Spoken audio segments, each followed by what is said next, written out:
السلام عليكم ورحمة الله وبركاته. الحمد لله رب العالمين والصلاة والسلام على أشرف الأنبياء والمرسلين وعلى آله وصحبه ومن استنى بسنته إلى يوم الدين. اللهم اجعلنا منهم ومن الذين آمنوا وعملوا الصالحات وتواصوا بالحق وتواصوا بالصبر. آمين يا رب العالمين. It's really awesome to be here. MashaAllah. I'm really happy to be here. And I'm very grateful to all of you that came out this evening. And I especially am grateful for the mothers in this audience. If I can get a round of applause for the mothers in this audience that brought their children that they're going to be taking care of, because obviously these guys don't do anything. So I'm even grateful for the mothers who brought their crazy kids with them, like this one kid over there who shook my hand and then tried to run away with my finger and wouldn't let go for like 10 minutes. But you know, I'm still grateful, alhamdulillah. Because I know how difficult it is for especially mothers to be part of these kinds of efforts. It's not easy to get out late at night. That means tonight's going to be a difficult night. Baby's going to be cranky on the drive back. And it's going to be really difficult to put him to sleep. And all of this because you wanted to hear something about the Quran. This is actually not about myself, and I'm very clear about that.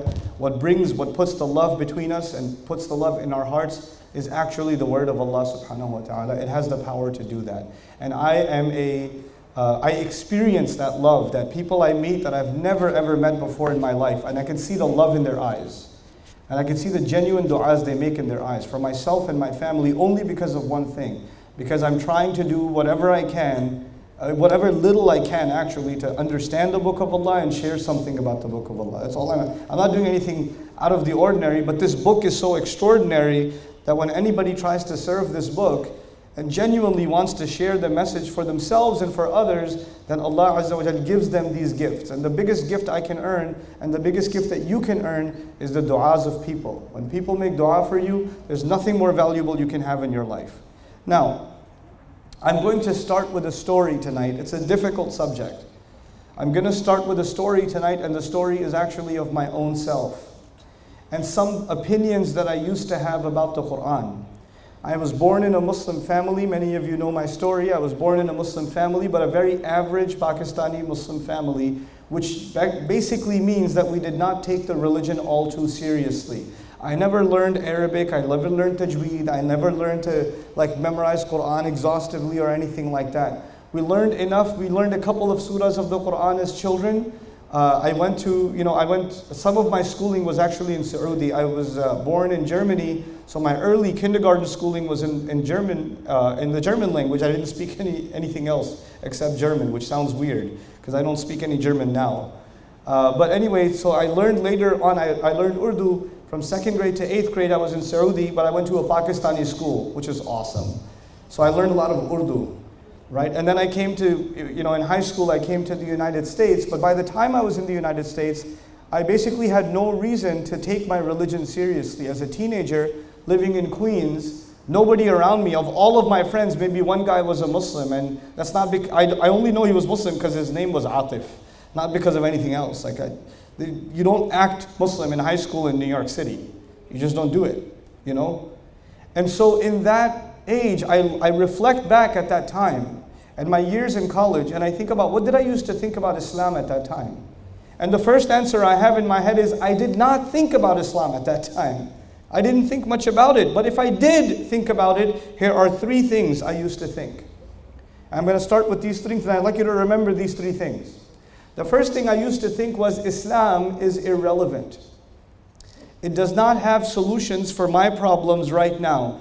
Every time I hear a khutbah, every time I hear a lecture, they talk about something amazing that happened a long time ago. And they never tell you anything good happening when? Right now. Only bad things are happening right now. And all the good things happened a long time ago. And so they keep telling me this, that the time of the prophets was great. The time of the Sahaba was awesome.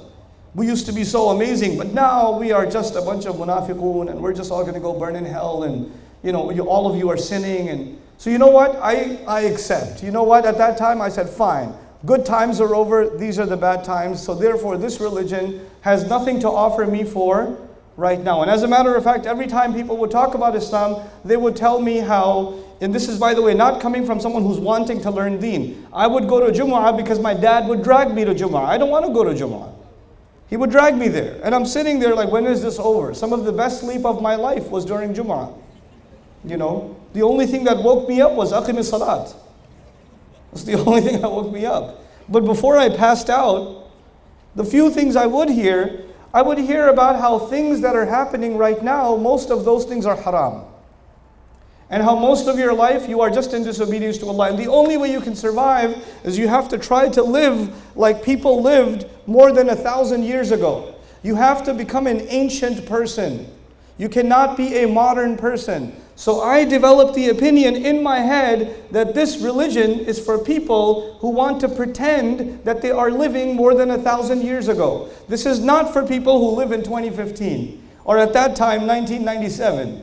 This is not for those people. That was the first opinion I had, that this religion is irrelevant. It's outdated. It's expired. The second opinion, and by the way, Muslim, this is an attitude from a Muslim or a non-Muslim? This is actually an attitude from a Muslim. And I'm not alone. I'm not alone, and I wasn't alone then. Millions of Muslims used to think like this, and they still think like this. And the second attitude was that this religion is harsh. It's harsh. Chances are you are doing something wrong, and chances are you are going to go to hellfire. Actually, the chances that you will go to hellfire are 99.999999999%. And maybe you might make it to Jannah. Most of the time what I heard was, I am in trouble and Allah is angry with me. That's what I heard most of the time. Every time I do something, there is something wrong with it Islamically. Something is wrong with it. And as a matter of fact, at that time, I used to be really scared of people that had beards. Because people that I knew that had a beard, they don't smile. They look at you like, oh my God, this guy. The more Islamic you get, the more angry you get at the world. So I used to be scared of those people. Man, I was scared. And as a matter of fact, even when I was in college, I'm sitting there I'm eating my pizza in New York City, sitting in a restaurant eating pizza, and a guy with a beard walks in. I'm like, oh man, I was trying to have a pizza with this guy. Ruining my lunch. He's probably going to give me a lecture about how I'm going to hell again or something. I used to be really scared of these people. Really scared of them. This was the second opinion that I developed. The first one, that it's irrelevant, and the second, that it's harsh. That the people that follow this religion, they are very mean. They're not nice people. And they judge you. And they tell you that you're bad. And that they're better than you. That's the second one. And here's the third one. The third opinion I developed was, okay, you know what? Let me just maybe I shouldn't judge a book by its cover. Maybe I should not judge Islam because of Muslims. Maybe I shouldn't listen to just what the khatib says or what these people do and how they behave. I should try to figure the religion out for myself. So I'm going to read the Quran by myself. And I'm going to figure it out by myself because I don't trust these people. So I'm going to read the Quran by myself. Do I know Arabic? No. So I'm going to read a translation. And so I decide to read a translation, and what do I find? I find confusion. I find confusion because some ayat in the beginning are talking about something, and then they're talking about something else, and then they're talking about something else, and something else, and something else. I've never read any book like this. When I read a book, I start in chapter 1 and it makes sense, and then the chapter 2 builds on chapter 1, and chapter 3 builds on chapters 1 and 2, and it goes in an order. But the Quran doesn't work like that. The Quran has takrar, it has repetition. Allah will say something here, then He'll say something again, and He'll say it again, and He'll say it again. So I don't seem to understand how this book is organized. It doesn't make any sense. And then sometimes I read some things and they completely don't make any sense. Alif, Lam, Mim. And I'm saying to myself, how does this make any sense? I don't understand. So you know what that is? The first opinion was what? Let me see if you're still alive. What was the first opinion I developed? It's irrelevant. And the second opinion? It's harsh. And the third one is a combination of two things. It's confusing, and it's unimpressive. It's not impressive. What's the big deal? I read the Quran. I don't understand why we're so amazed by this book? You know, how could this be impressive? Now, if you have these three opinions, then this is more than enough for you to not want to have anything to do with Islam. More than enough. And for a lot of people that I've met all over the world, they have these same exact three opinions. Same exact three opinions. And they say, well, I don't want anything to do with religion because it's harsh, because it's irrelevant. What am I going to learn from the story of this prophet or that prophet? That happened so long ago. We're living in 2015 right now. One guy even told me, if the Quran came down today, it would have been different. It would have been related to our time. So you know, it was related at that time. It has to do with old times. Asatirul awwaleen, that's good enough. But right now we have to live our life, you know. We have to move forward. We can't think backwards. So they think thinking about Islam is like thinking backwards. Now before I go on, the first half of my talk is to explain the problem. I just want to explain the problem. And the first problem was in my head. And you know, I blame myself, but I also blame the ummah. You guys understand marketing, right? If you love Kit Kat, because I love Kit Kat, Kit Kat has done a really good job marketing itself. Right? So when you think, even if you haven't had a Kit Kat, when you think, give me a break with a Kit Kat bar. You go straight for it. They've done a good job marketing themselves. Islam, the Muslims, the Ummah, hasn't even done a good job marketing Islam to the Muslims themselves. If the Muslim themselves, if a Muslim himself, if a Muslimah herself has a negative opinion of Islam, that means we did not do a good job presenting Islam. That's what that means. Something is missing. Something is very wrong. Now let's take the problem a little further. Allah Azza wa Jalla, and all of this I want to share with you before I get to the next part. All of this is inspired by one ayah of Surah Al-Nahl. يقول سبحانه وتعالى ادع إلى سبيل ربك بالحكمة والموعظة الحسنة وجادلهم بالتي هي أحسن. Allah says, call people, invite to the way of your Rabb, the path of your master. I will be explaining this ayah today. It's going to take me a long time. I'm already letting you know. I'm not going to give you, I only have 5 minutes left. Forget it. It's going to be a long night. Okay, just letting you know. Okay? So that nobody's like mentally prepared. It's starting at 9. Maybe he'll make it short. I won't make it short. I'm not going to make it short. This is going to be long and boring. Yeah. Okay. So now, he says, call to the way of your Rabb with hikmah. Anyone know what hikmah means? Call it out. Here's a hint. Wisdom. Yeah, very good. Hikmah means what? Wisdom. My argument today is most of the time we talk about Islam without wisdom. And when we don't use wisdom, instead of bringing people closer to Islam, what do we end up doing? Pushing them further away from Islam. And the way you call people with wisdom, or you call people wisely, is you call people the way the Book of Allah calls people. But we, I would argue, do not use the method identified by the Book of Allah. We have our own methods, and these methods are highly unsuccessful. Actually, they're not even wise. They're very unwise ways of calling people to Islam. So I'm going to give you a small list of how we make that mistake. Not a long list. It's a small list and I'll go through it quickly. But as I go through it, I want you to think about the khutbahs you have heard, the lectures you have heard, the Islamic discussions that you have been a part of at the dinner table, or conversations you've had about Islam under any class, any course, anything you've learned, and see if you hear anything that reminds you of what you heard. The first kind of unwise way to call people is we talk about divisions. We talk about this group versus that group. This sheikh versus that sheikh. You know, this school of thought versus that school of thought. You said this, but that sheikh said that. You want to have a battle? You know? And then there are people who say they talk about Islam, but the only thing they talk about is how wrong the other guy is. They will have YouTube channels, Facebook pages, blogs. These people put a lot of effort into studying the mistakes of someone else. Get a life, dude. But anyway, that's what they do. They study, and they say, in this video, in minute number 87, dude, you listen for 87 minutes to wait for a mistake? That's amazing. I am impressed with the level of attention span you have.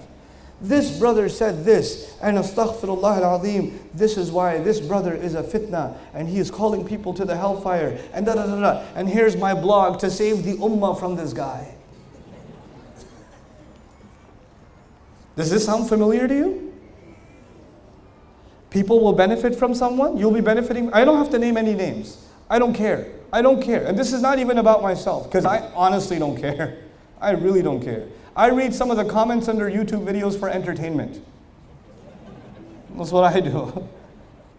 But you know, you'll have somebody who'll say, maybe you're benefiting from someone. Maybe you're benefiting from Mufti Menk, who I love. He's so cool. You know, last time I was here, you guys remember Peace Conference? Some of you were there. I was hanging out with Mufti Menk, and I told Mufti Menk, before I tell you this, I tell you another story. This has happened to me twice now. I was in Atlanta, Georgia. I got out of the airport. A Senegalese woman looked at me and said, "Hey, Mufti Menk." And I said, "No." She goes, "I know you, Mufti Menk. You lie. I seen your videos." I was like, "No, I am not Mufti Menk." And she goes, No, you lie. Wallahi, you Mufti Menk. I was like, okay. I took out a picture of me and Mufti Menk.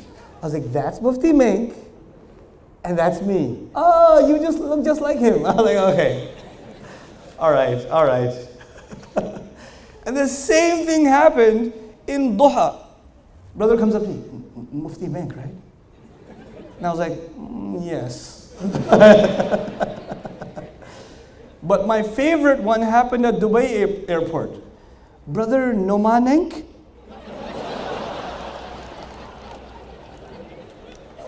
That's a good one. Yes. So I was hanging out with Mufti Menk, and I said, Mufti, you know what we should do? I should wear your thobe, and you should wear my suit. And then we should do the lectures. And we were gonna do it, but there was no time left. So next time, I'm gonna disguise myself as Mufti Menk, and he will disguise himself as me. Talk about lack of wisdom, but yeah, that's what we're gonna do. Anyhow, coming back to the subject. Some of you, raise your hand if you benefited from Mufti Menk. Raise your hand. Okay, awesome. See, this is why we love this man. May Allah protect this man and his family. Somebody comes to you, but he's got this mistake, or some people say that he's deviant, or some people say that he's not a good scholar, or some people... Have you heard these conversations? Where do you get this some people business from? As we have this not the sunnah of Rasulullah sallallahu alaihi wasallam, there's the sunnah of the Muslim community now. Anybody who will benefit people, you have to find something wrong with them. And let me guarantee you, I or anybody else who ever grabs a mic, there is something wrong with us because we're human beings. So if you're gonna look for a mistake, I will guarantee you will find it.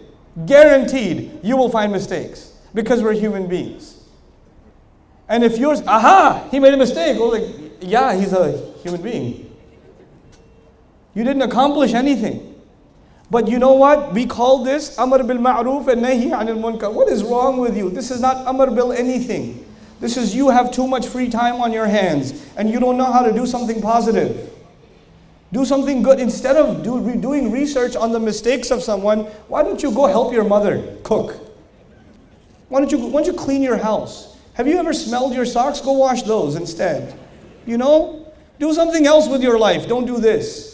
You're not serving anything. That's the first kind of unwise conversation. And it takes so much energy away from the Muslims.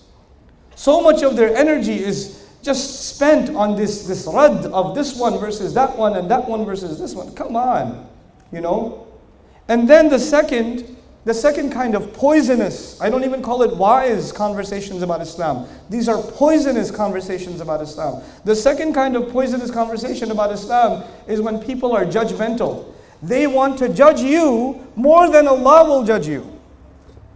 They let people know they're going to go burn in hellfire, or this is haram, and you don't even know the discussion of the fuqaha. You know nothing, but you think it's haram, so you want to put your fatwa on the world. What qualifications do you have, homeboy? Where did you get this from?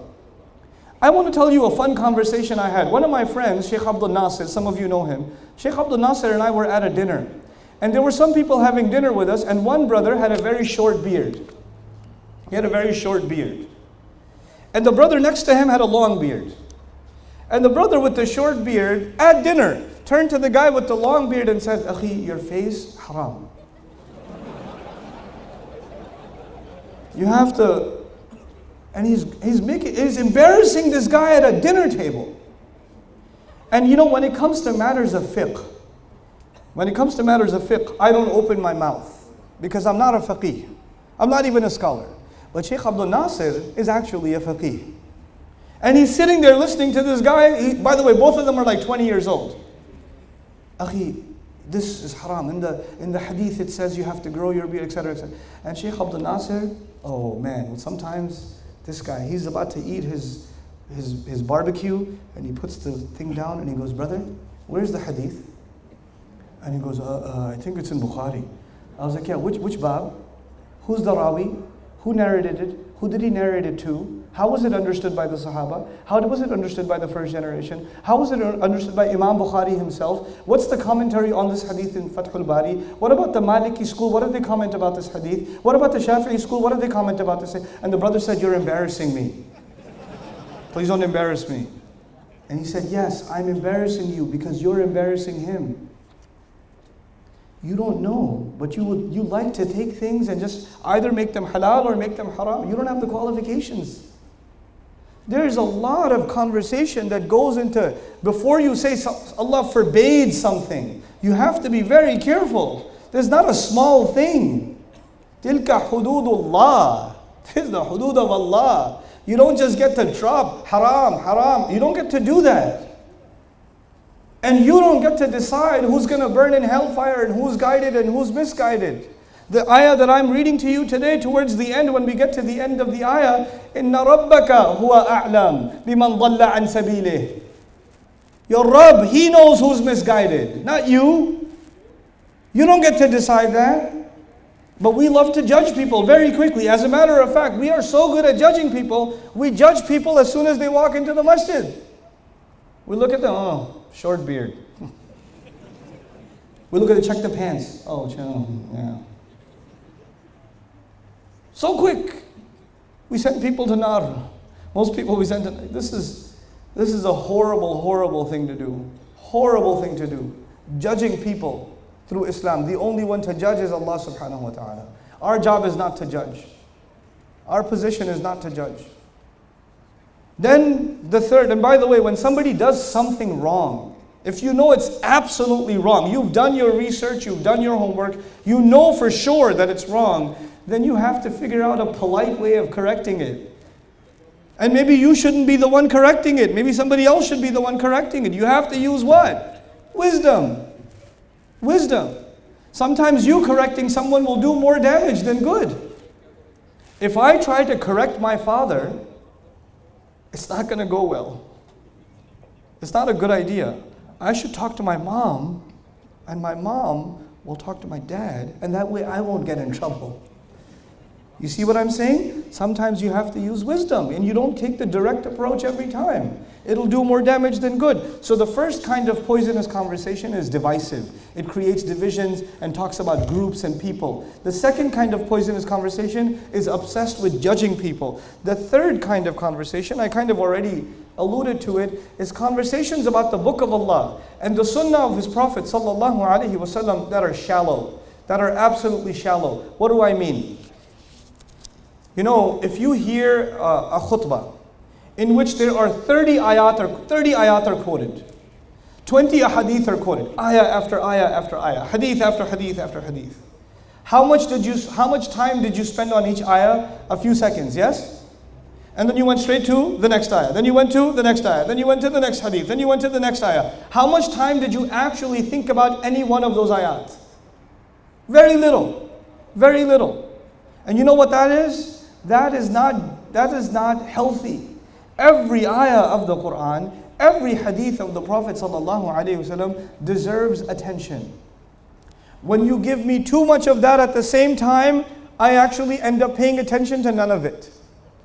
To none of it. Allah complains in the Quran, أَفَلَا يَتَدَبَّرُونَ الْقُرْآنَ أَمْ عَلَى قُلُوبٍ أَقْفَالُهَا لِيَدَّبَّرُوا آيَاتِهِ not لِيَسْتَدِلُّوا بِآيَاتِهِ. He says لِيَدَّبَّرُوا آيَاتِهِ, so they can think deeply about His ayat. Hour and a half I plan to talk to you tonight. About how many ayat? About how many ayat? Do you know? One ayah. Because it deserves attention. We need to think about it. So what happens is people will quote lots of ayat, but they won't go in depth in any one of them. Now when you don't understand something in depth, is there a chance that you're misunderstanding it? Absolutely. When you don't understand something in depth, there is a lot of room for misunderstanding. Because a shallow understanding can be very easily a problematic understanding.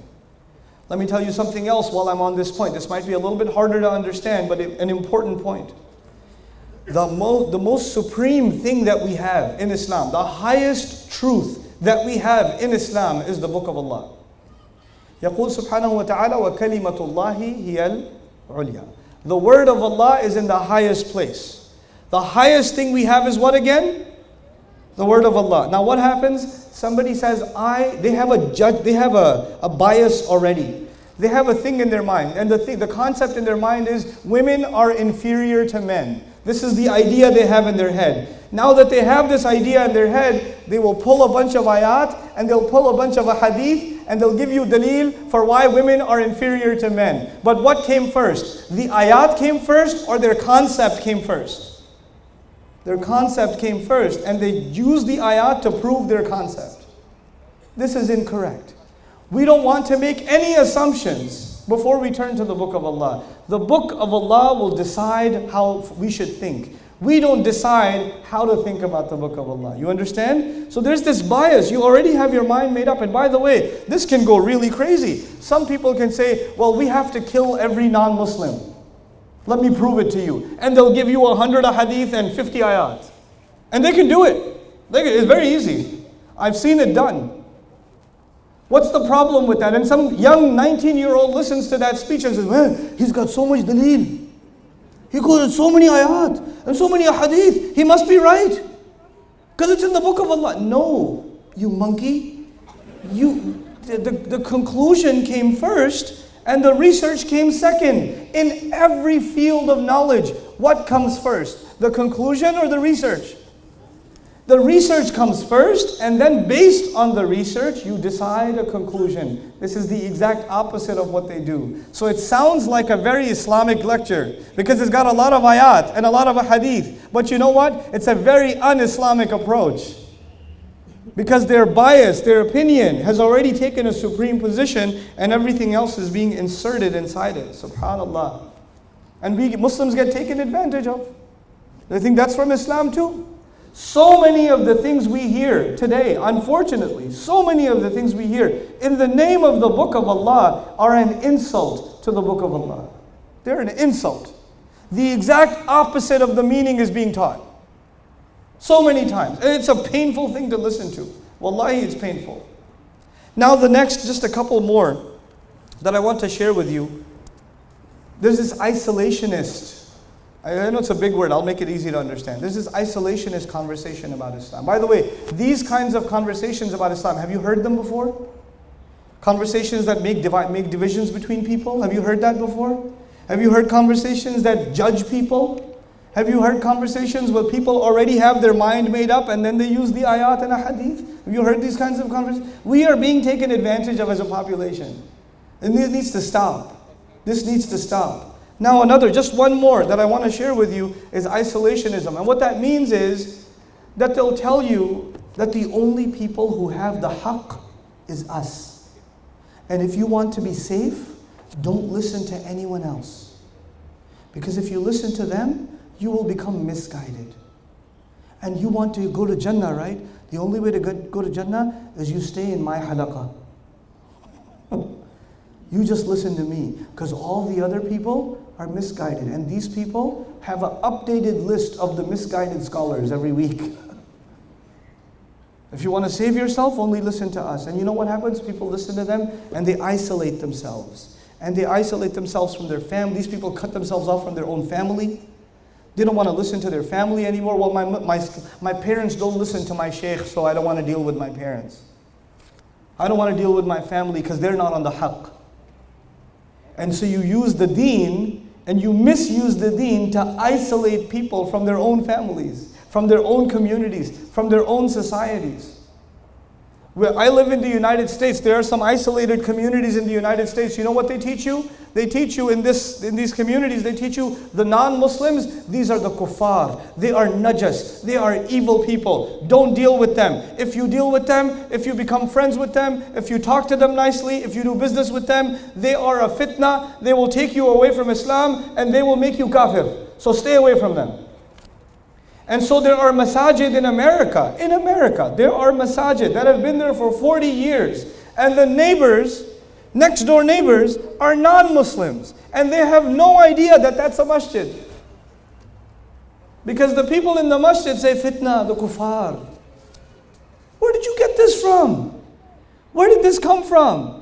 If Rasulullah sallallahu alaihi wasallam did not deal with the people in Mecca and he isolated himself, we would not be taking shahada today. I am a Muslim because my father is a Muslim, whose father is a Muslim, whose father is a Muslim, whose father is a Muslim, whose father is a Buddhist. I come from a Buddhist heritage. I looked it up.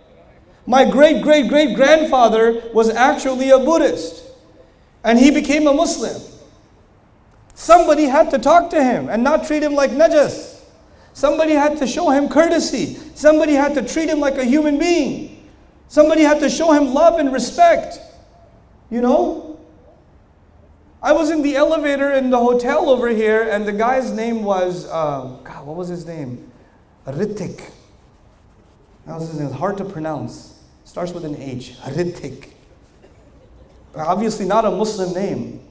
You know what happens? You read the name and you say, okay, is a Muslim guy Muhammad? Oh, assalamu alaikum, brother, how are you? Hindu name, man, Tu. No, hey, Ritik, how's it going? Good, sir. He used to work, he works at the hotel. How long have you been working? 4 months, sir. How's the job? It's hard, sir. Man, it's tough, I know. And we just became friends. We just chatted. Astaghfirullah, I talked to a kafir. Relax, guys. The deen does not teach you to hate non-Muslims. This deen came to bring dignity to all human beings. وَلَقَدْ كَرَّمْنَا بَنِي Adam. Allah says we gave respect to the children of Adam. I'll say that again. Allah says Allah gave respect to who? To who? Children of Adam. So every child of Adam alayhi salam has been given respect by who? By Allah. How do you not give them respect? Allah gives them respect, you don't give them respect. And you think Islam tells you to disrespect them? Islam tells you to look at them as evil? You don't even understand the ayah when Allah talks about mushrikun being najas. Where is the ayah? Where does it occur? What surah does it occur in? What context does it occur in? And how does it apply? We don't want to know because we just want to look at the surface and not study deeply. We don't have the time to study deeply. This is all the opposite of wisdom. But now we're going to talk about wisdom itself. This was a negative talk up until now. Now we're going to have what? The positive talk. Why did I organize it this way? Because I want to leave you with something positive. I don't want to leave you with something what? Negative. Now listen carefully. I'm going to start with an ayah that belongs to Surah An-Nahl. By the way, the ayah, invite people with wisdom, belongs to Surah An-Nahl. So all the ayat that I will use to explain this ayah also belong to Surah An-Nahl. They come from the same surah. And this surah at the end says, call people with wisdom. And the entire surah is full of examples of how do you call people with wisdom. The surah itself teaches you. It itself teaches you how to call people with wisdom. So I'm going to give you one example. Pay attention to this example. I will test you. Yes. Now listen. And you have to answer me out loud. Allah says, listen. وَمَا أَنزَلْنَا. Actually, no. Before that. He says He sends water from the sky. أَنزَلَ مِنَ السَّمَاءِ مَاءً. He sends water from the sky. ينبت لكم به الزرع والزيتون والنخيل والأعناب ومن كل الثمرات. Now listen, let's see if you have good vocabulary. What does zaytun mean? Brothers won that one. والنخيل. Brothers 2, sisters 0. الأعناب. Sisters got that one. 2-1. ومن كل الثمرات. Brothers got that one. Even though you're on the girl side, I'll give you the 3-1. Okay, listen. Allah says He sends water from the sky, and then olive comes out, palm trees come out, date palms come out. He says grapes come out, farm comes out, farmland, harvest comes out, zara, all kinds of crop. And then He says all kinds of fruit. Now listen. If water didn't come from the sky, there would be no life on the earth. Yes or no? There would be no life on the earth if Allah did not send water from the sky. Now, if you want to look at what grows on the earth, does the same thing grow on the earth or different things grow on the earth? Different. Same water, but different plants, right? Same water, but different plants. Now, I'll break them into 2 categories. Farmland. Does the farm grow on its own, or does the farmer have to do work also? You can't just have the rain. The rain is not enough. The rain is necessary, but it's not enough. The farmer has to do work also.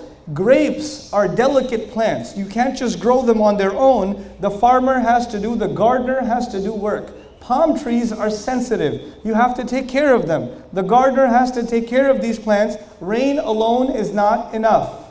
You understand? So in other words, for farming and and olives and these sensitive fruits and these sensitive trees, they have to be taken care of, and a farmer or a gardener has to do work also.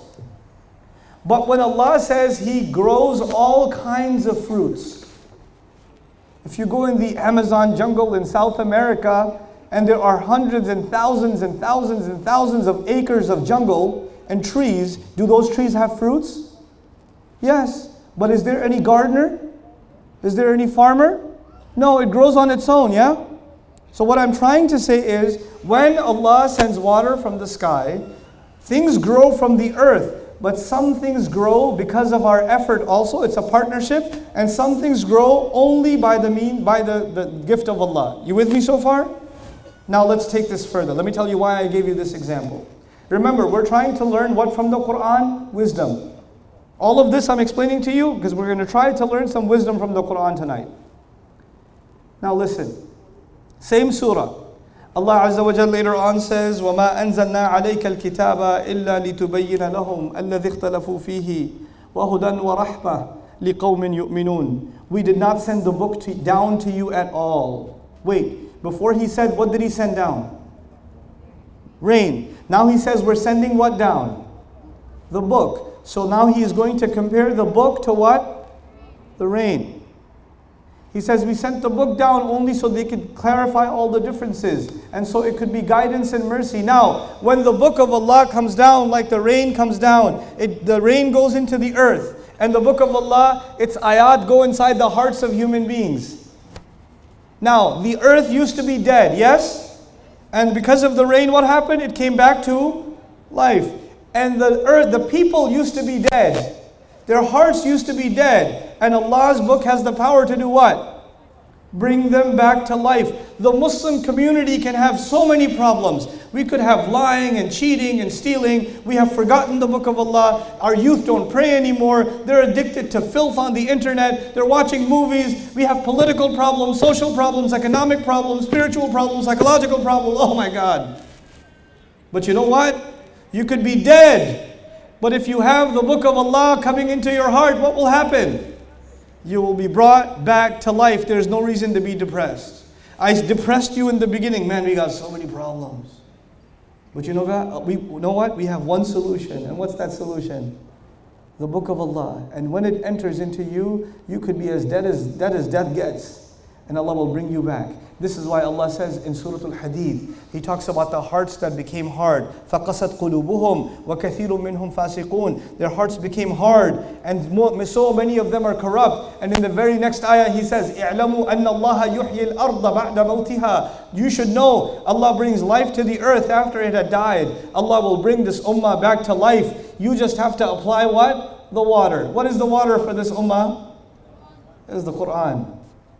Is the Quran. And if this ummah is not coming back to life, that must mean we're not applying the water correctly. That's what that means. Now I told you before, when it rains, how many kinds of plants you get? 2. One of them you have to do the work also. Remember that? And the other one happens how? On its own. In the middle of the jungle there's an apple. In the middle of the jungle there's an orange. It happened on its own. We had nothing to do with it. You understand? Just like that, even today, there will be people who accept Islam. You didn't do any da'wah, you didn't make any effort, you didn't do nothing. Allah just put the water into their hearts and they just came to Islam on their own. It'll happen even now. Does it happen or no? Just like the fruits who grow in the middle of the jungle, with no human effort, only by the will of Allah. There are some people who come to Islam only by the will of Allah. You know, I get amazed. I just get baffled at sometimes the emails I get, sometimes the conversations I have. I just get shocked sometimes. It still rings in my head. I was coming back, with my family at the airport, and there was a flight attendant. This was in Maryland. There was a flight attendant walking by, and you know how flight attendants dress. They don't dress like, I'm not talking about like Emirates flight attendants. I'm talking about like Spirit Airlines or something in America flight attendant. She walks by and she goes, I've been watching your videos.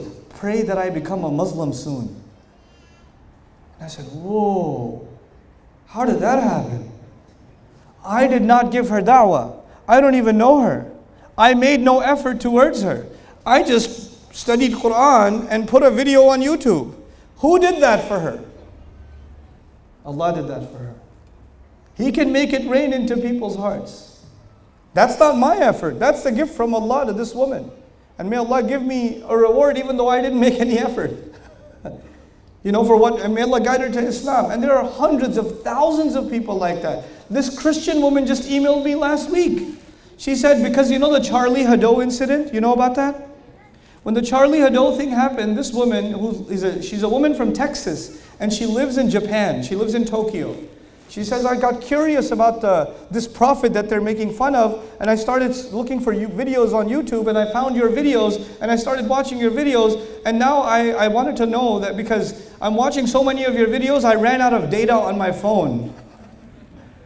Because I watch it on the train. And she started her email by saying, I'm a Christian woman. That's how she started the email. At the end of her email, she said, thank you for introducing me to Allah and His Messenger. Subhanallah. Sometimes Allah will grow fruits and you won't even know how. You will not even know how. It will just happen. But you know what? This is the part that's hard to understand. So I need extra attention from everybody, okay? This is the hard part in this talk. Human civilization, anthropologists will tell us, human civilization began when human beings learned how to farm. You could not survive. Humanity could not survive eating fruits in the jungle. We had to figure out a way to mass produce food. And the best way to mass produce food is to develop agriculture. You understand? So humanity became civilized. And once agriculture came, cities came. And when cities came, nations came. Civilization came. But the first step of civilization was what? Agriculture. You with me so far? Now, when you have agriculture, you have a farm. Don't you have to direct the water? The water doesn't come automatically. You have to dig and make a canal, and you have to figure out a way of delivering the water, right? You cannot just rely on the rain. You have to conserve the water and deliver it. If we as an ummah, by the way, we as an ummah, we are a civilization or no? We are. If we are going to survive, then the rain is not enough. The rain is from Allah, but you have to conserve that water and you have to make the effort of delivering it. And before we deliver it to humanity, I'm arguing today we have to deliver it to ourselves. At the age of 19, when I started studying the Quran, seriously when I started studying the Quran, I felt that I was cheated for 19 years. I've been Muslim my whole life. How come I don't know anything about the Quran? How come my school didn't teach me? How come my parents didn't know anything themselves? Why didn't they get that education? Why didn't my neighbors ever know? We are 1/5 of the world's population. These people, so many non-Muslims, know more about the Quran than we do. How is that possible? How is that possible? How did I as a Muslim have the same opinion about the Quran as non-Muslims have? The non-Muslims say that it's harsh. The non-Muslims say that it's irrelevant. Why did I have those same opinions? The non-Muslims are not impressed. How come I had the same opinion? Something has to change. We have to cultivate. We have to provide this knowledge now to people. So now tonight, the rest of this talk is how are we going to do that? How are we going to deliver this message for ourselves and for our children and their children? And then the rest of humanity at the same time. Allah says, Ud'u. Let's begin the ayah. Now we begin the ayah. Ud'u. Invite. What does ud'u mean? Tell me out loud. Invite. Good. Do you invite somebody you are angry with? Can you invite somebody to your house you're angry at them? Hey, come to my house for dinner. You don't do that. When you invite someone, it is an act of friendship. You cannot invite someone unless it is an act of what? Friendship. So from the very word da'wah, from the very word ud'u, if you are not friendly, you shouldn't be doing da'wah. If you have an angry personality, why don't you just go memorize Quran or something? Let somebody else do da'wah. If you get really frustrated with people, you should not be doing da'wah. Because da'wah means what? Invitation. And to do invitation, you have to be what? Friendly. Second, ud'u ila sabili rabbi. By the way, if somebody is giving an angry khutbah, and you say, why are you giving it? Brother, akhi, I'm trying to do da'wah. That's not how you do da'wah. You don't scare people to death and then invite them. This is not invitation. This is get lost and get out of here and never come back. He says, by the way, he doesn't say, Ud'u ila al-Islam. Ud'u ila dini rabbik. He doesn't say that. He says, Ud'u ila sabili rabbik. What does sabil mean? Let's see who wins this one. Oh, brothers, one again. Ud'u ila sabili rabbik means invite to the path of your Rabb. Everybody knows what a path is, yes? Now, have you ever invited anybody to a path? That doesn't make sense. You don't invite someone to a road, you invite someone to a destination, right? You don't invite to a road, you invite to a destination. But Allah is telling us that you have to invite people to a what? A road. A sabil, a path is a road. A path is a road. Why did there's so much wisdom in this kalam. I hope I can explain this to you in ways you will remember, because this is one of the most powerful truths of Islam that is hidden. People don't know. People don't know.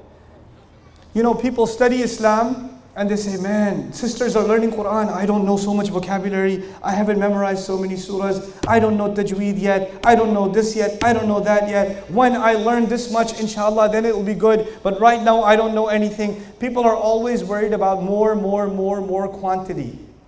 And they want to accomplish. And they keep thinking they haven't done anything yet. If Allah is calling people to a path, like a road, are people traveling at the same speed? No. Some people travel fast and some people travel what? Slow. Some people are traveling so slow that you can't even see their progress. It's that slow. It doesn't even show up on the speedometer. It's that slow. But they're still making progress. The problem is we like everybody to make progress at the same speed. You should be like this one, you should be like that one. Even parents, they tell one of your daughters can do better than the other one. Why don't you be like your sister? They're not the same. They're on their own path. You're asking Allah to join the road. That's all. You're asking people to join the road, not the destination. Allah is not calling you to the destination. He just wants you to enjoy the road. So many people come up to me, how do I learn Arabic quickly? How do I study the whole Quran quickly? I was like, why do you want to do it quickly? What's your hurry? You know, are you going to die soon or something? You got time, bro. Relax. Chill out. Allah is not interested in how much you know.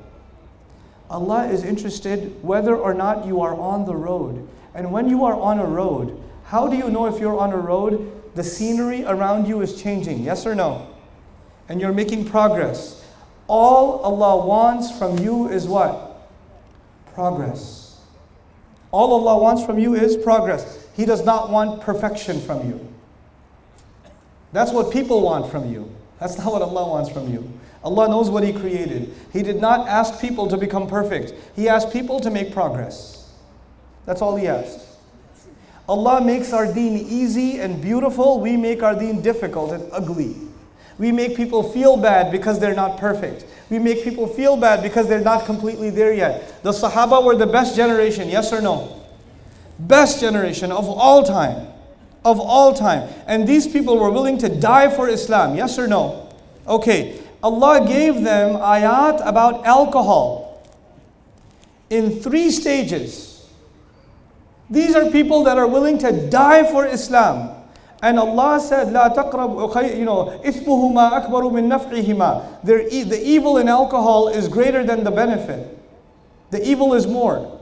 Then that wasn't enough. Then later on He said, وَلَا تَقْرَبُوا الصَّلَاةَ وَأَنْتُمْ سُكَارَى حَتَّى تَعْلَمُوا مَا تَقُولُونَ. Don't go near salah while you're drunk.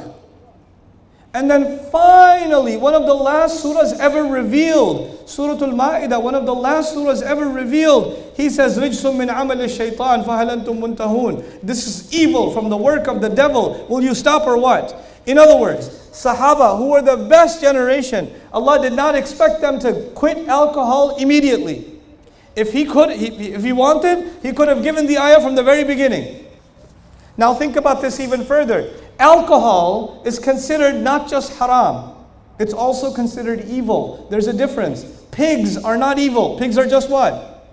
Haram. You don't see a pig and say, astaghfirullah, evil, shaitan. No, it's just a pig.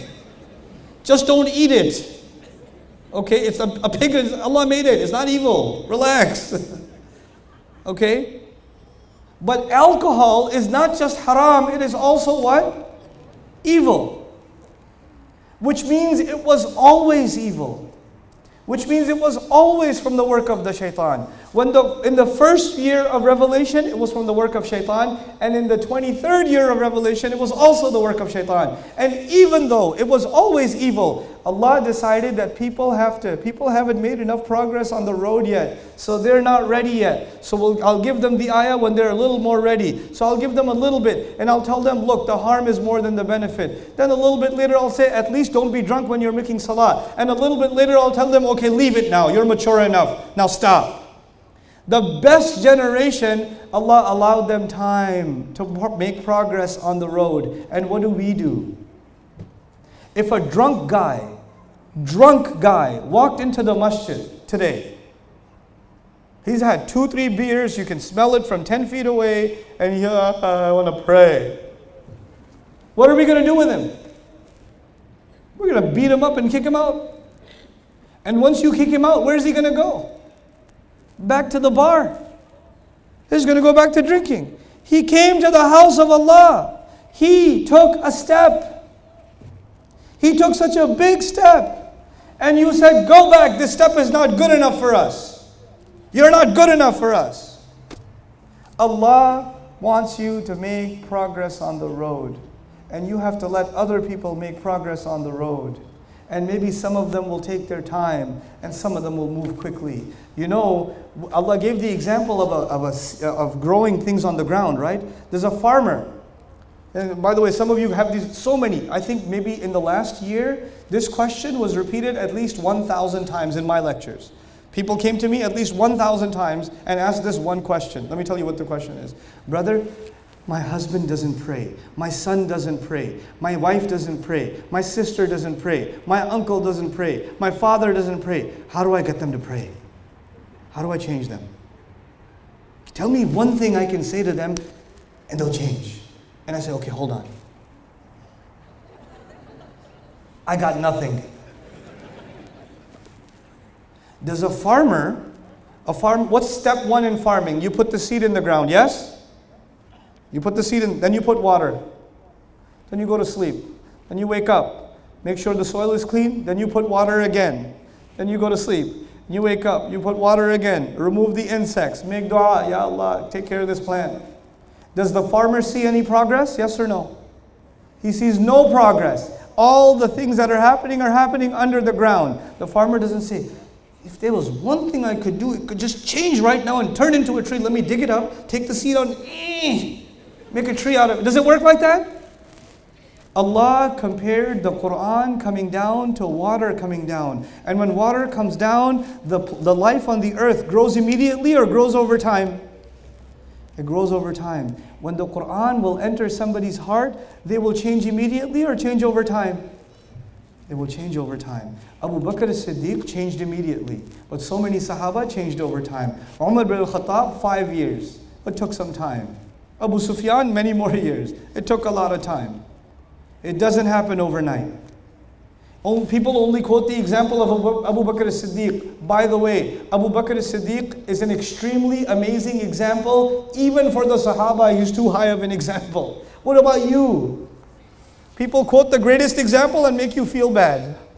There are so many other Sahaba, hundreds of thousands of them, radiyallahu anhum wa radu anhu, that did not transform the same way as Abu Bakr as-Siddiq, radiyallahu ta'ala anhu. They took their time, and Allah is happy with them too. Allah is happy with them too.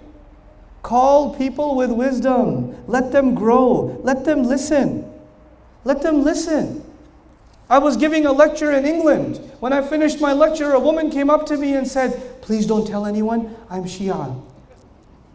I've been listening to your lectures for a year. It's really helped me a lot.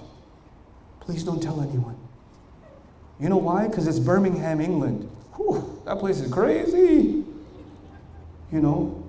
Other guy comes up to me, "Brother, Assalamu alaikum. This is my wife, myself, and there's about 50 of our friends. We are from the Baha'i religion. We've been listening to your lectures for a long time. Please don't tell anyone." I'm like, "Yeah, welcome. Assalamu alaikum. Sit, relax." I don't need to go after and start having debates with the Shia person or the Baha'i person or any other person for that matter. Why? Because my only concern is to get the water to the heart. That's all. The rest, who will do? The rest, Allah will do that. You're not going to do that. Allah will do that. That's up to Allah what He does. That's not up to me. We don't give people a chance. We're too busy arguing with them and debating with them and pushing them further away from Islam. This is not wisdom. This is just not wisdom. Call people to the path of your Rabb using wisdom. Bil hikmah. And then he says, wal maw'izatil hasana. Call people with beautiful, heart-penetrating advice. Give people advice that will go to their heart, that will get inside their heart. Now what does that mean? It could mean a lot of things, but I'm going to keep it brief for you guys. Simple lesson.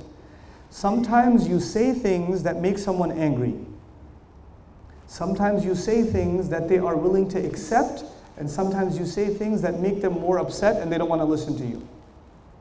You have to find a way of saying things that will melt someone's heart, that will get inside their heart. They won't get defensive. Let me give you an example. You know the famous story of Hassan and Hussein radiallahu ta'ala anhuma, when he saw a man making wudu incorrectly. You remember the story? Right? They were making wudu, he was making wudu incorrectly, so what did they do? They say, "Hey, you are such an old man. You should know better. Astaghfirullah, you don't even know how to make wudu? You should be ashamed of yourself. Let me show you how to make wudu." Did they do that? No. If they do that, the older gentleman might be very upset. Might get really upset with them. What do they do instead? They just quietly make wudu next to him. And his heart melts. These young boys are taking their time making wudu. I should take my time making wudu. Yes or no? In other words, they used wisdom. And they used al-maw'iza al-hasana. Al-maw'iza al-hasana means you give advice in a way that softens somebody's heart. You don't give advice in a way that hardens somebody's heart. If they are in a mood to argue with you and fight with you, leave them alone. إِذَا خَاطَبَهُمُ الْجَاهِلُونَ قَالُوا سَلَامًا. When people get emotional, leave them alone. Don't need to argue. No need to debate. Da'wah is not the same as debates, people. I was giving da'wah to my cousin. We were arguing for 3 hours. You're not giving da'wah. I don't know what you're doing, but it's not da'wah. That's not da'wah. When people are getting silly, people are getting emotional, people are getting obnoxious, you just back off. Maybe another time. We'll talk again. It's okay. You don't have to convince people right away. And then there's those of you that say, man, I did my part. Now the matter is in the hands of Allah. Like this brother came to me, my brother, he doesn't pray, so I told him, if he doesn't pray, that he will burn in Jahannam. And I quoted the ayah to him, فَلَا صَدَّقَ وَلَا صَلَّى وَلَكِنْ كَذَّبَ وَتَوَلَّى. I quoted the ayat to him and he still didn't listen. Now I can tell Allah that I did my part. I said, if I wouldn't go to jail, I would have slapped you right now. What do you mean you did your part, you monkey? We follow the example of the prophets, alayhi salatu wassalam. Did they recite the ayat onto people one time and say, well, I did my part. Ya Allah, just take them out. Let the flood begin. It doesn't work like that. You give somebody advice, then you go back, then you go back, then you go back, then you go back, then you go back until you die. Until you die. And then some people come to me and say, but Nuh alayhi salam, eventually he gave up. I was like, okay, when you live 950 years, you give up too. Next time you quote Nuh alayhi salam, get a little bit older. Then you can tell me about Nuh alayhi salam. We don't use hikmah. We just don't use hikmah. We don't use al-maw'idah al-hasana. Good advice, sound advice. Make people feel better. I will tell you, maybe I'll get in trouble for saying this, and I don't care. I'll just tell you how I see it. One of the things that really hurt me when I came here? One of the things that really hurt me, really hurt me, is that people that are taxi drivers, all over the Gulf, I'm not talking about all over the Gulf, people that are taxi drivers, or people that are, servants, the cleaning crew in the hotels, people that are working in the stores, people that are cleaning the streets. We pass by them and we don't even say salam to them. We don't even say salam. These are just, and it hurts me, man. Rasulullah sallallahu alayhi wa sallam says, Al-Kasibu Habibullah. Al-Kasibu Habibullah. The one who works hard to earn his money is the beloved of Allah. Allah loves the one who works hard to earn his money. The Pathan guy who's making naan all day, and his shalwar kameez is like brown, even though it's white, it's turned brown and gray. He worked all day, and he passes by, you're like, ye kaise log aa gaye? No, wait a second. Al-Kasib, Habibullah. At the very least, they deserve your salams. At the very least, they deserve your salams. And we've ingrained this idea that some people are better than others. There's no such thing in this religion. Every human being is equal. Every human being is equal. And especially the Muslims. إِنَّمَا الْمُؤْمِنُونَ مَاذَا؟ إِخْوَةً, not darajat. إِنَّمَا الْمُؤْمِنُونَ إِخْوَةً. All believers are equal. This guy comes to me, he worked at the hotel, he recognized me. Sir, can I take a picture with you? And I was like, why are you calling me sir, bro? I'm your brother. Okay, sir. Sir, brother, can I take a picture with you? It's embedded in the mind that some people are better than them. That's not right. That's not right. People are dignified. This is religion. We stand in one row, yes or no? You don't check somebody's passport before you put them in the first row. You don't check, hey, how much money you make? Oh, you go fourth row. You don't do that.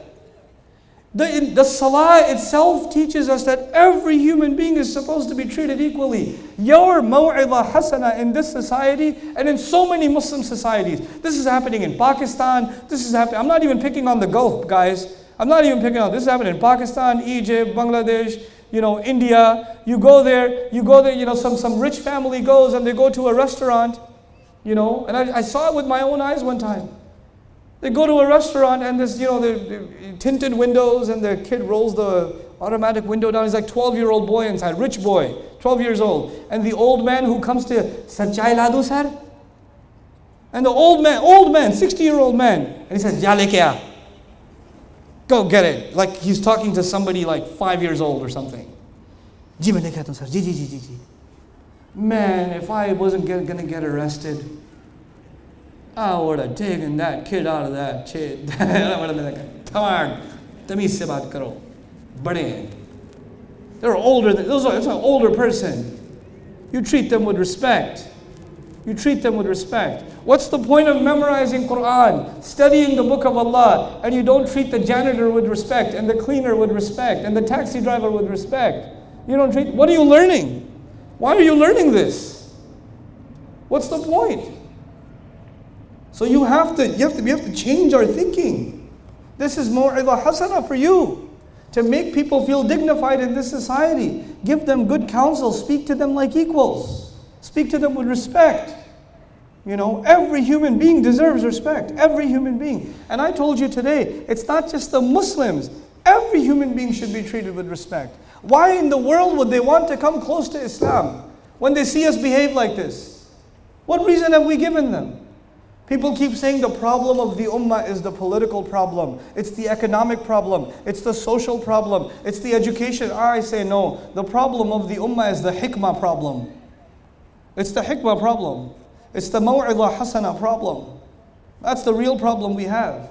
And there, by the way, in da'wah, that doesn't mean you're always soft. This is the wisdom of Allah, everything is balanced. You're not always soft. Sometimes people attack you. Sometimes people make fun of you. Sometimes people insult your Nabi sallallahu alayhi wasallam. When that happens, this is not the time to be soft. This is the time to be tough. And so what does he say? Ud'u ila sabili rabbika bil hikmah wal maw'izatil hasana wajadilhum billati hiya ahsan. And debate with them, argue with them, take them head on with something that is better. With what is better. If they argue, you argue with something better. If they use anger, you use calmness. If they use dirty words, you only use clean words. Because every time you respond, it should be with something what? Something better. It should be with something better. What happens when they insult our Prophet? What happens to us? You have these comments on these YouTube videos by Muslims. Oh, we hate you kuffar and we're going to kill you, and you people are for the sake of Allah, these guys cursing him out. Where's billati here? What is wrong with you? Stop trolling on YouTube videos.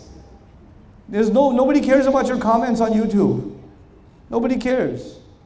We have to become people that speak maturely.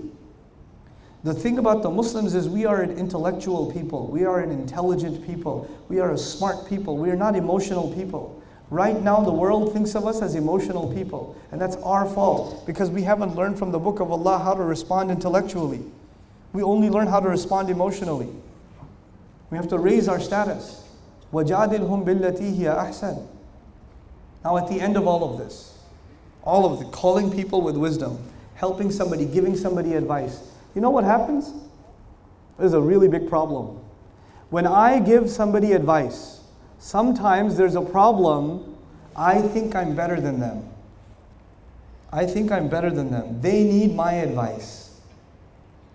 And this is a problem, especially if you get used to giving advice. Then you start thinking you're way better than everybody else.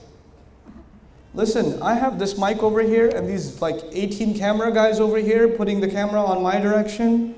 But you know what? None of this means anything. I am not better than you. And you're not better than me. And who is better than who? Only Allah knows. Only Allah knows. This is not a superiority thing. It's not. It can't be. And so what does Allah say? إِنَّ رَبَّكَ هُوَ أَعْلَمُ بِمَنْ ضَلَّ عَنْ سَبِيلِهِ وَهُوَ أَعْلَمُ بِالْمُهْتَدِينَ. Your Rabb, He is the only one who knows who is misguided, misled from the path. Allah knows better if I am misguided or you're misguided. I don't even know if I'm truly guided. I don't even know that. Before I think about guiding you, I need to know Allah is the only one who knows where I stand, what my real position is. So I have to be humble to Allah. Before I even give somebody else advice, I don't say, subhanallah, these people are so misguided, I have to help them. Wait, hold on a second. I don't even know where I stand. And second of all, when you're giving someone advice and they're not listening to you, they're not changing the way you like them to change, they're not transforming, this does not mean that they are misguided. Maybe some seed is growing and you don't know. Allah knows what's happening inside. We only know what is happening where? Outside. And we get frustrated by the outside. And we pay no attention to what's happening on the inside. This is my last comment to all of you. This is what I want to conclude with, because this is one of the most important problems we're going through in the ummah today.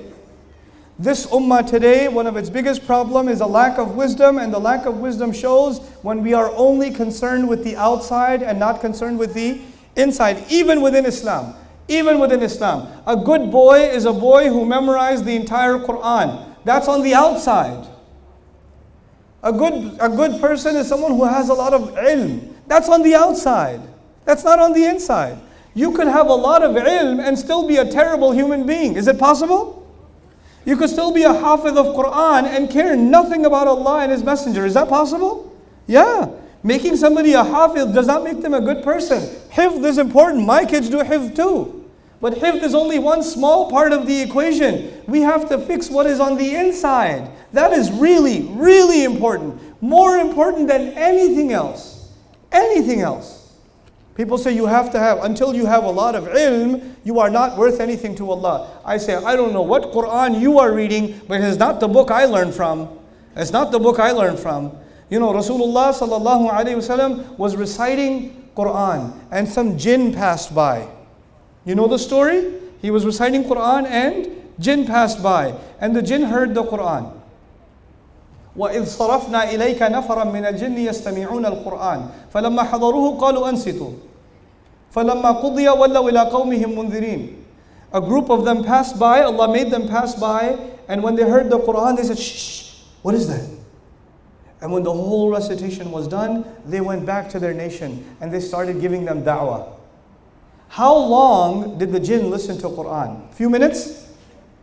Did they get a degree in tafsir? Did they get a degree? Where did they get the ijazah and tajweed from?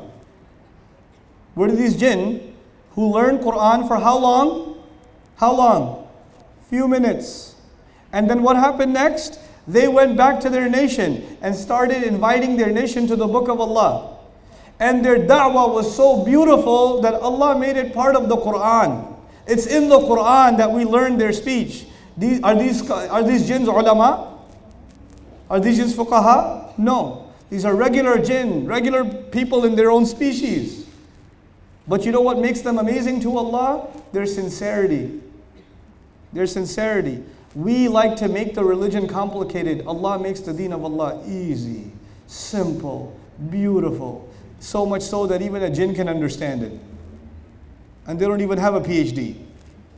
They can understand it. We like to complicate things.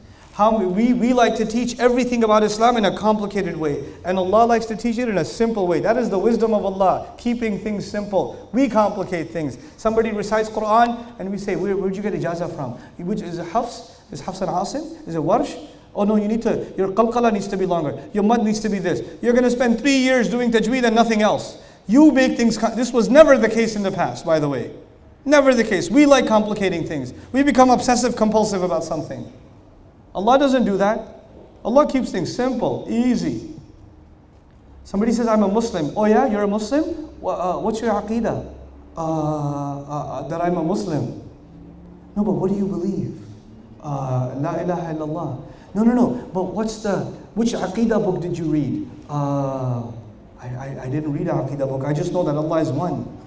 No, akhi, you have to study aqidah. You have to go in depth. You have to go so in depth. Okay, wait, hold on a second. Let's take a step back. Ibrahim alayhi salam. Ibrahim alayhi salam. Listen to his speech in the Quran. Is it complicated or simple? It's simple. What do we like to do? Complicate even the simplest thing. We love it. We love complicated. And I'm not saying don't study aqidah. For the tullabul ilm that are going to be mutamayyiz, that are going to be advanced students, go study it. But for the rest of the people, please leave them alone. Keep things simple. Because Ibrahim alayhi salam kept things simple. Salih alayhi salam kept things simple. Isa alayhi salam kept things simple. They were the best teachers Allah could ever choose. They were the best of all teachers, these prophets alayhi salatu wasalam. And the best of their speeches made it into the Quran. You're not going to come up with a better way of teaching people iman than the book of Allah. It's not going to happen. And Allah makes things easy. We make things difficult. Wallahi, we do that. We are hard on people, Allah is easy on people. This idea that I share with you at the end, how we don't have this balance anymore in the way we present Islam, it's made things so hard for the Muslims. So many Muslims think they're disobeying Allah in everything. And that Allah is just going to punish them. Allah is always angry with them. And Allah Himself says, مَا يَفْعَلُ اللَّهُ بِعَذَابِكُمْ. What is Allah going to get out of punishing you? Allah doesn't want to punish you. We have to spread the rahmah of this deen again. The rahmah of this book again. This rain has to fall again. Rain itself is a rahmah from Allah, yes or no? Yes. So the Quran is a rahmah from Allah, yes or no? Last point. Let me show you how Quran is a rahmah from Allah. I was just talking about Surah Al-Rahman in Qatar. I'll share one thing with you. Just one thing. Think about this as you leave today. In Surah Al-Rahman, it begins Ar-Rahman, which is such a beautiful name of Allah, right? The name of Allah that has love, the name of Allah that has care, the name of Allah that is tied to the word Rahim. What a beautiful name of Allah. This girl came to me in Boston. She said, I left Islam. She said, I left Islam. I said, why did you leave Islam? And she said, because of Surah Al-Rahman. I said, why? What did Surah Al-Rahman do to you? She says, in Surah Al-Rahman, Allah begins with Ar-Rahman, that He's so loving and caring and merciful. And in the middle of the surah, He starts talking about hell and how people are going to burn and how people are going to be tortured. How can Allah that is so full of love and rahmah torture people? How could He do that? And I had a long conversation with her, but I'll just share one thing with you. The description of Jahannam in Surah Al-Rahman is one of the most terrible descriptions in the whole Quran. The following description is rated R for graphic words and seriously scary content. You will listen to those words when people are being boiled alive, and then when they're being boiled, they look at the fire on the other side and say, maybe the fire is better. So they leave the boiling water and they run towards the fire. The fire burns them so hot, they can see the boiling water. They say, no, I should go towards the boiling water instead. Oh my God, what a horrible, horrible description of what is going to happen in Jahannam. And does it scare you, by the way? Does that scare you at all? Because it scares me. And as soon as you get scared, what does He say? وَلِمَنْ خَافَ مَقَامَ رَبِّهِ جَنَّتَانِ. Whoever got scared of standing in front of his Rabb, he gets 2 Jannahs. The whole point of scaring you was to guarantee you Jannah. That's the whole point. He scared you and said, did you get scared? Okay, then you get 2 Jannahs. SubhanAllah. Even when He scares you, He gives you something good. This is what Allah does. We don't do that. We like to only scare people. We only like to be negative with people. This is a depressing time for the ummah. It is in need of a positive message. And there is no more a positive message than the book of Allah that begins with Alhamdulillah. The words Alhamdulillah, when that means that we are grateful to Allah and we are appreciative of Allah for everything. No matter how bad things are, we will stay positive, because every single salah, we begin with what? Alhamdulillah. That means we have to be positive people. We cannot be depressed people and negative people and angry people and judgmental people. We have to be grateful and positive people. This is the message of Allah's book. This is the wisdom that we have to internalize. I pray that Allah Azza wa Jal gives you the strength to benefit and be of benefit to others through the wisdom of Allah subhanahu wa ta'ala's book. And I pray that Allah Azza wa Jal gives all of us the ability to become examples for what this book is supposed to represent, for the beautiful legacy of the Messenger sallallahu alaihi wasallam. Lastly, I want to just give you an announcement, and I'm done for the evening, inshallah ta'ala. The announcement that I'd like to make to you is for those of you that are interested in learning the Quran with me. I can't come to Dubai often. I can't come to the Khalij often. I miss my children too much. And I have a lot of kids. I have 6. That's a lot. I know for some of you are like, I have 12. No, but you know, for me that's a lot, okay? For me, in America that's a lot. When we go to the park like that, all of them are your kids? Yeah, that's my kids, man. You got a whole tribe out there. I'm like, yes, I do, my friend. You know. So I miss my kids. I gotta stay home. I want to do work from home. But that doesn't mean I can't try to benefit you. If you're benefiting from the work that I'm doing, that's because most of what you saw me do wasn't here. It was me sitting in Texas trying to get to you. That's what I'm trying to do. There are two, for the young people here especially, I recommend 2 courses. If you can study 2 courses from me, it'll give you a good start in your journey in the Quran, okay? Just 2 courses. The first course is called Divine Speech. It's not on YouTube. On YouTube there's just a video about it or 2, but the full course is called Divine Speech. And the second course is called Quran for Young Adults. What was the first course? Good. What was the second course? Quran for Young Adults. I recommend these 2 courses, especially for younger audiences, families. If your kids are like 10, 12 years old, they can start both of those courses. Do it as a family. It'll give you a good and solid introduction to the Quran before you get into a study of the Quran, inshallah ta'ala. Because you need a little bit of an intro before you get in, you know? So that's the purpose of Divine Speech and Quran for Young Adults. I'll tell you a little bit of what I do in Divine Speech. People ask the question, how come Allah uses we in the Quran? People ask the question, how come there are different kinds of surahs in the Quran in different order? People ask the question, how come subjects keep changing in the Quran? When they ask these kinds of questions, I took all of those questions and tried to answer every one of them, so you have a better understanding of the kind of book you're dealing with when you're dealing with the Quran, so you can appreciate it better. Both of these courses are available online. You can go to Bayyinah. If you don't know how to spell Bayyinah, make istighfar 2 rak'ah and slaughter a camel, okay? Go to bayyinah.tv and you can access these courses, inshallah ta'ala. Bayyinah.tv. Thank you so very much for listening this evening. Jazakumullahu khairan. Hopefully I'll see you guys tomorrow evening as well. Barakallahu li wa lakum. Assalamu alaikum wa rahmatullahi wa barakatuh.